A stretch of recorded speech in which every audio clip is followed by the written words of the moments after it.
উত্তর চব্বিশ পরগনার অশোকনগর কল্যাণগড় এলাকার পরিচিত প্রাথমিক শিক্ষা প্রতিষ্ঠান জ্ঞান বিকাশ স্কুল বর্তমানে বন্ধ হয়ে গেছে।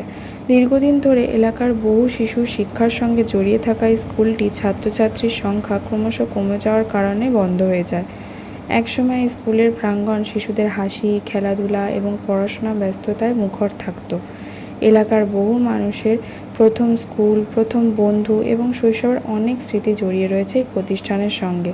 তাই স্কুলটি বন্ধ হয়ে যাওয়ার খবর স্থানীয়দের মধ্যে আবেগের সৃষ্টি করেছে। স্থানীয় বাসিন্দাদের মতে, সময়ের সঙ্গে সঙ্গে বড় শিক্ষা প্রতিষ্ঠানের প্রতি আগ্রহ বাড়ায় ছোট স্কুলগুলির পক্ষে টিকে থাকা কঠিন হয়ে পড়েছে।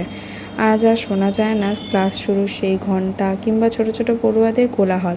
তবে স্কুলটি বন্ধ হয়ে গেলেও জ্ঞানবিকাশ স্কুলের স্মৃতি আজও অমলিন হয়ে রয়েছে এলাকার মানুষের মনে। অশোকনগর কল্যাণগড়ের এই পরিচিত শিক্ষা প্রতিষ্ঠানের বন্ধ হয়ে যাওয়াকে অনেকেই একটি যুগের অবসান হিসেবেই দেখছেন।